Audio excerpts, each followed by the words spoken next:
Welcome back. Well, the latest construction numbers out today show residential construction fell in the first 3 months of this year by 0.6%, again raising questions about the government's target of 1.2 million new homes being built between 2025 and 2030. The downturn in housing was more than made up, though, by non-residential construction. That was up 2.5%.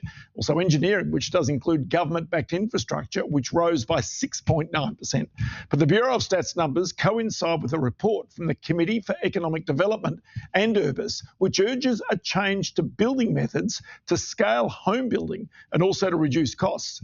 Now, Danica Adams is the head of research at CEDA and joins me now. Danica, many thanks for your time. I just want to go to this because you're really arguing here that there should be a fundamental change in the way homes are built to improve productivity. That's what it's about. Thanks so much for having me. Look, I think you've really just outlined the problem there is it's a really hard environment to build houses in. We've got a target, rightly so, of 1.2 million new homes. We absolutely need them, but we have a really costly environment and it takes a long time to build homes in Australia. So what we are arguing is maybe we can do this differently. Maybe there are other ways, and modern methods of construction really outline a different and quicker way of building new homes.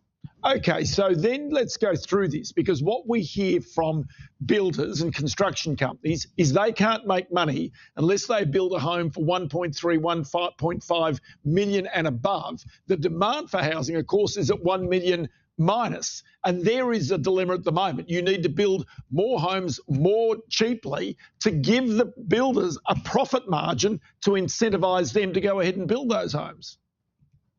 Yeah, absolutely. So what we found is using modern methods of construction, you can have cost savings of 20 to 50% on that traditional home build cost, which, as you've just said, is significant to be able to make those margins on top.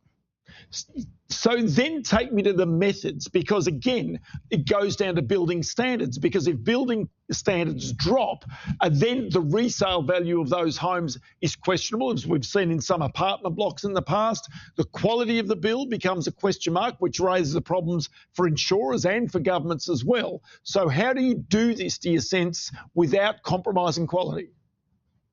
Absolutely. The regulations do provide for that, but these regulations nationwide, whether it's the National Construction Code or the state-based regulations, were designed before we were able to build these different ways. So we just need those regulations to catch up, essentially, to allow for these different ways of building. Okay. Do you sense in this report that you've done that there would be a lot of prefabrication? Because that seems to be one answer that I hear from all the time, that prefabrication. And then the second thing is that prefabrication created in Australia, or is that prefabrication that's brought in from overseas? Yeah, absolutely. Prefabrication is a huge part, and that's whether it's an entire home that's travelled by truck to the site, or whether it's kits of parts and sometimes bathrooms and walls that are transported as well. So that's all really important to this. And you're right, it is both onshore manufacturing, which obviously in Australia we would like to see, and the government is incentivising that through the announcements, but also there are some companies that are looking at also importing parts.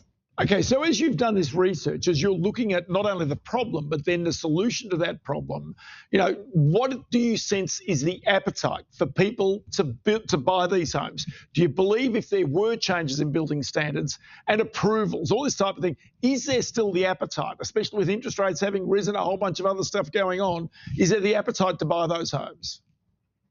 Absolutely. I think we hear constantly that particularly the next generation is desperate to buy homes, or they feel like home ownership's out of reach. This is really why we're doing this. We want to make sure we can increase that housing supply, and we really feel like modern methods can reduce some of those costs and open up the market to more people.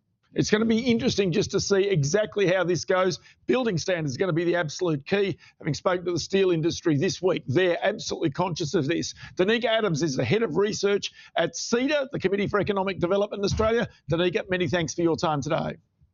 Thanks, Ross.